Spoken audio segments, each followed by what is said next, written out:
She kissed my forehead before she left for the hospital with me that morning. "Don't worry, Mom," she said. "I'll take care of everything." I believed her. Why wouldn't I? She was my daughter, my only child, the person I'd spent 30 years raising to be kind and responsible and true to her word. The surgery was scheduled for 7 a.m., a full hip replacement. Dr. Morrison had explained it would be major, that recovery would take months, that I'd need help with everything for at least the first few weeks. Getting dressed, preparing meals, getting in and out of the shower, simple things that had always been so automatic I never thought about them until I couldn't do them anymore. "I'll be there," Jennifer had said when I told her about the surgery date. "I'll take time off work. You're not doing this alone." I'd felt such relief when she said that, not just because I needed the help, but because it meant she saw me, she understood. After all those years of me being the one who took care of her, scraped knees and broken hearts and college applications, she was ready to return the favor. It felt like the natural order of things, like we'd come full circle. The morning of the surgery, she drove me to St. Mary's and held my hand in the pre-op room while the nurses inserted the IV and checked my vitals. She was calm and steady, asking the right questions, making notes on her phone about post-op instructions. She even made the anesthesiologist laugh with some joke I was too nervous to remember.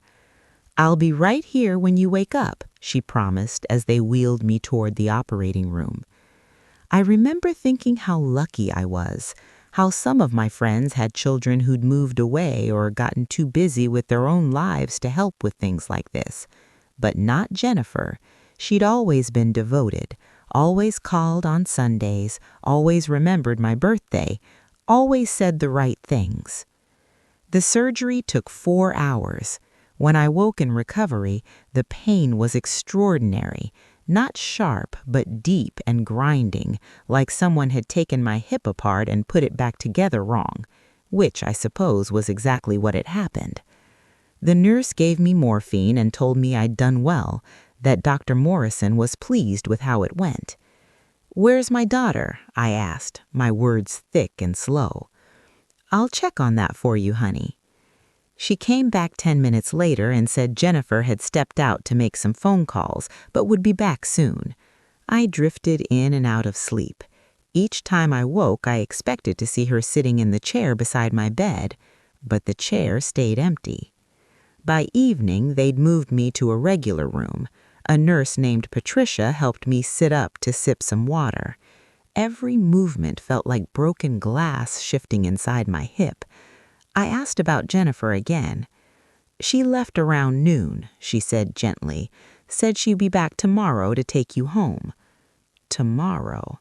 Not today. Not tonight when I was frightened and in pain and could barely lift my head without feeling nauseated. Tomorrow. I told myself it was fine. She probably had things to handle at home. Emails to send. Maybe she needed to prepare the house for my arrival, set up the bedroom on the first floor like we'd discussed so I wouldn't have to manage the stairs. That night was the longest of my life. I couldn't find a position that didn't hurt. The morphine made me dizzy but didn't quite touch the pain.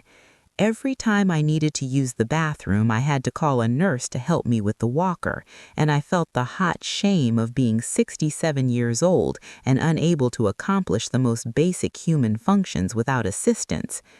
I thought about calling Jennifer, but my phone was in the bag she had taken with her, along with my glasses and my chapstick and the book I'd brought to read.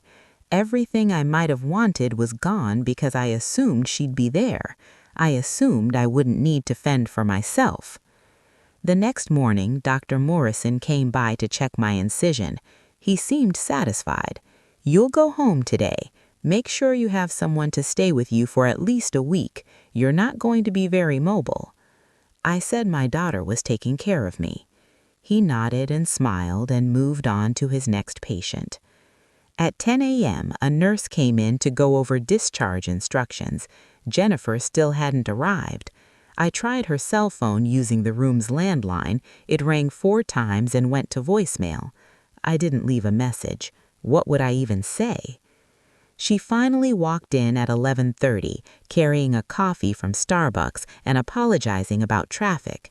She looked tired, but not worried, not like someone who just left her post-surgical mother alone overnight in a hospital. "Ready to get out of here?" she asked brightly. I wanted to ask where she'd been, why she hadn't come back last night like she had promised, but the words stuck in my throat. Maybe I was being unfair. Maybe she needed rest. Maybe I was expecting too much. The ride home was uncomfortable. Every bump in the road sent pain shooting through my hip. Jennifer drove carefully but kept checking her phone at red lights. When we pulled into my driveway, I realized the bedroom downstairs hadn't been prepared. The furniture was exactly where it had always been. "I thought we were going to set up the guest room," I said. "Oh, right, I'll do that now. It'll just take a few minutes." It took 40 minutes. I sat on the couch with my walker beside me, unable to get up without help, listening to her move furniture around in the next room. When she finally came to get me, the room looked hastily arranged. The sheets on the bed weren't fresh. There was dust on the nightstand. She helped me into bed and propped pillows behind my back. "Comfortable?" she asked. As comfortable as I could be with a fresh surgical wound and a body that felt like it belonged to someone else. "Yes," I said. "Thank you." "Great. So I made you some sandwiches and left them in the fridge. There's water bottles in there, too. Your pain meds are on the nightstand with the instructions. Dr. Morrison said you can take them every 4 hours. I waited for her to say what came next, what time she'd check on me, when she'd help me to the bathroom, what we'd have for dinner. "I have to run some errands," she said instead, "but I'll be back later to check on you." "What time?" "Not sure. Depends on traffic. But don't worry. You've got everything you need right here." She kissed my forehead the same way she had in the pre-op room and left. I heard her car start, heard it pull out of the driveway, and then I heard nothing but the silence of my house and the ticking of the clock on the wall and my own breathing. The sandwiches were turkey and cheese wrapped in plastic wrap. I wasn't hungry. The pain medication made me sleepy, but I was afraid to sleep too deeply in case I needed help. The walker was beside the bed, but getting up required a complicated series of movements that left me sweating and dizzy. I managed to get to the bathroom once that afternoon. It took me 15 minutes to shuffle the 20 feet from the bedroom. I had to rest twice.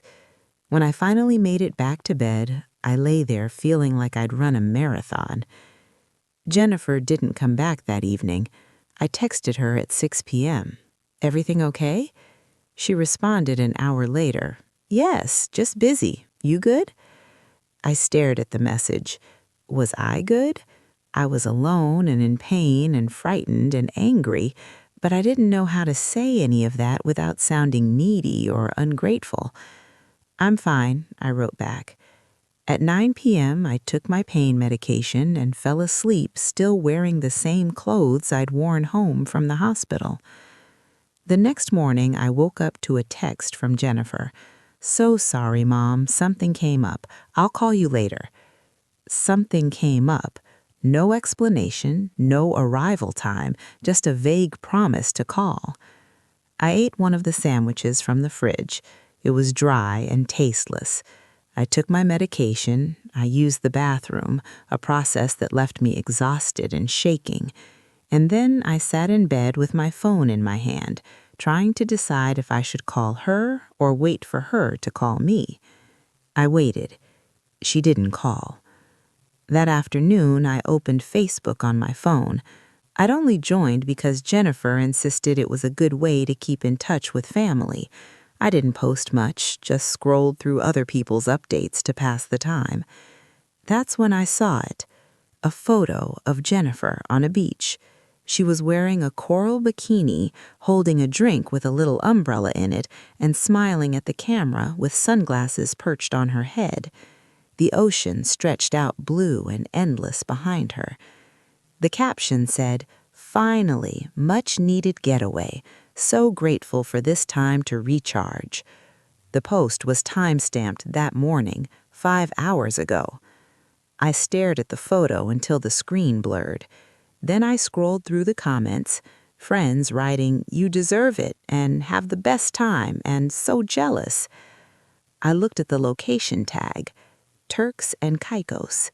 She wasn't running errands. She wasn't busy. She was on a beach in the Caribbean while I sat alone in a bedroom that still smelled of dust, unable to shower or make myself a proper meal, or walk to my own kitchen without feeling like my body might give out. I set the phone down carefully on the nightstand. I didn't throw it. I didn't cry. I just set it down and looked at the ceiling and tried to understand what I was feeling. It wasn't just anger, though there was plenty of that. It was something deeper, a kind of bewilderment, a sense that the world had shifted in some fundamental way, and I hadn't noticed until now. She'd promised to take care of me. She'd said the words. She'd driven me to the hospital and held my hand and made jokes with the anesthesiologist. And then she'd left. Not just physically, but completely. She'd walked out of my recovery and boarded a plane to the Caribbean and posted photos of herself looking happy and carefree while I was here, alone, in pain, struggling to do things I used to do without thinking. I picked up the phone again and scrolled through her profile. There were more photos. Her at the airport, her on the plane, her in a hotel room with white curtains billowing in the ocean breeze. She tagged a friend named Rachel. The dates on the posts told the story I hadn't wanted to see. She'd booked this trip weeks ago, maybe months. The tickets, the hotel, all of it had been planned long before my surgery, and she'd never mentioned it. Never said, "Mom, I have this trip scheduled. Maybe we should move your surgery date." Never asked if I'd be okay without her. She just let me believe she'd be there and then left anyway. I thought about texting her, but what would I say? That I'd seen her vacation photos? That I felt abandoned? She'd probably say I was being dramatic, that I was fine, that I had sandwiches and medication and everything I needed. And maybe technically that was true. But need isn't just about physical survival.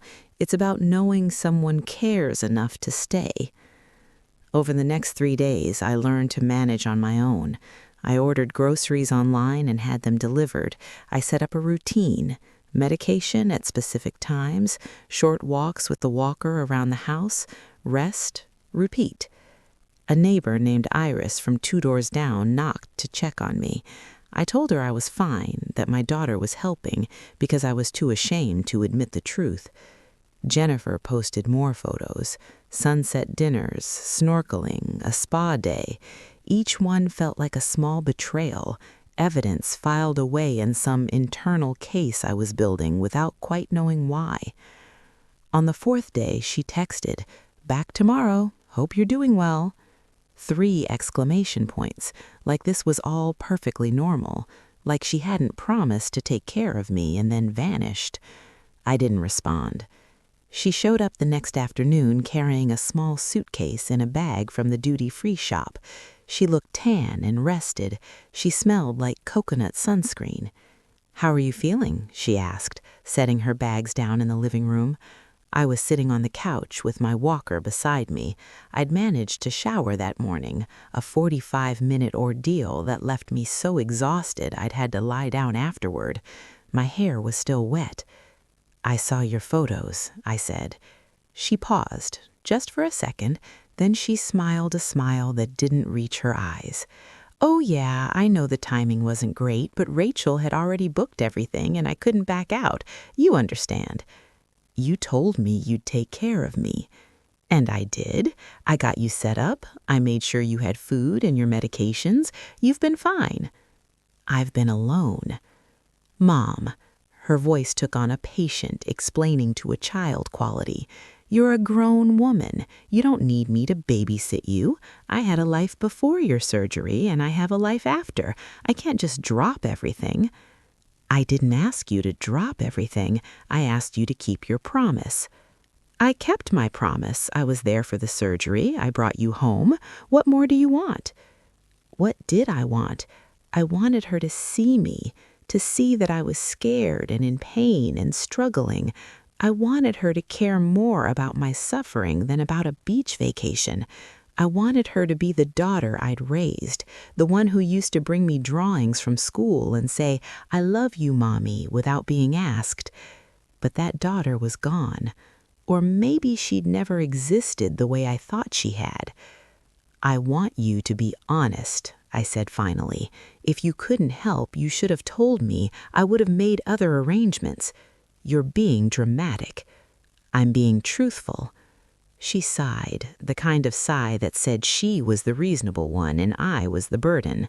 "Look, I'm sorry you're upset, but you're going to be fine. You are fine. You're healing. The surgery went well. In a few weeks, you'll be back to normal and we can forget this whole thing." "I won't forget it," I said. She looked at me like I was being difficult on purpose. "Okay, well, I have to get going. I have work in the morning. Do you need anything before I leave?" "No." "Great. I'll check in later this week." She picked up her bags and walked out, and I sat there on the couch with my walker and my wet hair and the slowly dawning realization that I had spent 30 years raising someone who saw me as an obligation, not a person. That evening, I called my friend Margaret. We'd known each other since our sons were in Little League together, back when the world was simpler and our biggest worry was who was bringing snacks to the game. "How are you recovering?" she asked. I told her everything. The hospital, the sandwiches, the vacation, the way Jennifer had looked at me when I said I wouldn't forget. Margaret was quiet for a long moment. Then she said, "Some children don't understand gratitude until it's too late." "Maybe I failed her somehow," I said. "Maybe I didn't teach her the right things." "You taught her. Whether she learned is on her." We talked for an hour. It helped. Not because Margaret had answers, but because she listened without judgment. When we hung up, I felt lighter, not healed, but less alone. Over the following weeks, I healed physically. The hip stopped hurting as much. I graduated from the walker to a cane. I could shower without fear of falling. I could make my own meals and sleep through the night. Jennifer called occasionally, short conversations about nothing important. She never apologized, never acknowledged what had happened. It was as if those days after the surgery had been erased from her memory or filed away as an unfortunate misunderstanding. But I remembered, and the memory changed something in me. I stopped expecting her to call on Sundays, stopped planning my week around her schedule. I joined a recovery support group at the hospital where I met other people who'd had hip replacements. We shared stories and exercises and the small victories of being able to walk to the mailbox without assistance. One woman in the group, Gloria, had a daughter who visited every day during her recovery. Another woman, Sue, had a son who'd moved in for a month to help. They spoke about their children with such warmth and pride, and I felt a pang of something I couldn't quite name. Not jealousy, more like grief for something I'd never actually had. 3 months after the surgery, I could walk without the cane. Dr. Morrison declared me fully recovered. "You did great," he said. "A lot of patients your age struggle more than you did." I didn't tell him that I'd had no choice but to manage on my own. Jennifer invited me to dinner at her house that week. I almost said no, but curiosity won out. I wanted to see if she'd mention it, if she'd finally say something about those days. Her house was immaculate as always. She'd made lasagna, my favorite. We ate in her dining room with classical music playing softly in the background. "You look good, Mom," she said. "The recovery really suited you." I set down my fork. "Is that a joke?" "What? No, I just mean you seem stronger, more independent." I didn't have a choice." She sighed. "Are we really going to do this again?" "I'm not doing anything. I'm stating a fact." "I helped you. I was there." "You were there for 2 days and then you went to Turks and Caicos." "That trip was planned months in advance." "And you never told me." "Because I knew you'd make it a thing." "It was a thing, Jennifer. I needed help and you left." She put down her own fork, her face hardening. "You know what, Mom? Maybe you needed to learn to stand on your own 2 feet. You've always been so dependent on other people. Dad, when he was alive, me. Maybe this was good for you." I felt something cold settle in my chest. Not anger, something quieter and more permanent.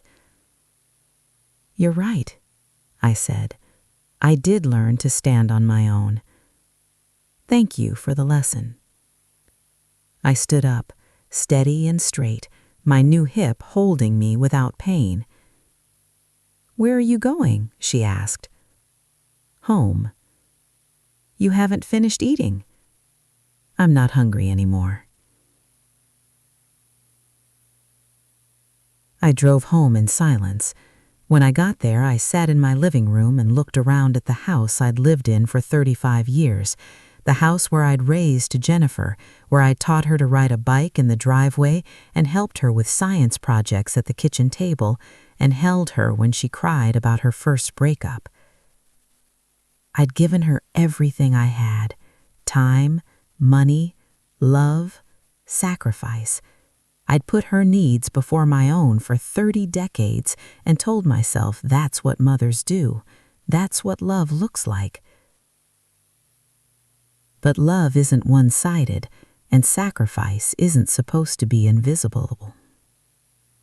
I picked up my phone and blocked her number, not out of spite, not to punish her, but because I needed to protect myself from the constant disappointment of waiting for her to become someone she wasn't. The next morning, I woke up and made myself breakfast, eggs and toast and coffee. I ate slowly, savoring each bite. Then I called Margaret and asked if she wanted to go for a walk. We walked around the park near my house, the same park where I used to push Jennifer on the swings. Margaret didn't ask about the dinner. She just walked beside me, matching my pace, letting the silence be comfortable. "I blocked her number," I said eventually. Margaret nodded. "How do you feel?" "Lighter." "Good." We walked another lap. The sun was warm on my face. My hip moved smoothly. No pain, just the slight stiffness that Dr. Morrison said would fade with time. "I spent so many years trying to be everything for her," I said, "and I forgot to be anything for myself." "It's not too late," Margaret said. She was right. I was 67. My hip was new. I could walk. I could think. I could choose who I let into my life and who I kept at a distance. If stories like this resonate with you, you may want to stay with this channel. These stories are told for people who understand. Jennifer tried calling from a different number a week later. I didn't answer. She sent an email. I didn't read it.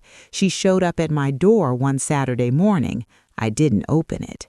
I wasn't being cruel. I was being clear, and there's a difference. Eventually, she stopped trying. Maybe she told herself I was being unreasonable. Maybe she told her friends I was difficult. Maybe she believed her own version of the story where she'd done nothing wrong. It didn't matter anymore. I spent that summer learning who I was without her. I took a painting class. I volunteered at the library. I had dinner with Margaret and Gloria and Sue, women who understood what it meant to rebuild yourself after your body and your expectations had both been broken. One afternoon, I was planting flowers in my front garden when a young woman walked by with a toddler. The little girl pointed at the flowers and said something I couldn't hear. The woman smiled at me. "She loves your garden." "Thank you," I said. Would she like to help me plant one? The woman looked surprised but pleased. She brought her daughter over, and I showed the little girl how to dig a small hole and tuck the roots in gently and cover them with soil. "What do we say?" the woman prompted. "Thank you," the little girl said, her hands covered in dirt. "You're very welcome." They walked away, and I watched them go, mother and daughter holding hands, the little girl chattering about flowers. I hoped that girl would grow up knowing her mother was a person, that she'd learn to see care as something mutual, not something owed. I hoped she'd be better than Jennifer. But hope wasn't my job anymore. My job was to finish planting these flowers and water them and watch them grow, to take care of myself with the same devotion I'd once given to someone who never learned to give it back. The sun was setting by the time I finished. I stood up slowly, testing my hip. It held, strong and steady and mine. I walked inside, washed my hands, and made myself dinner. Just for me, no one else. And it was enough.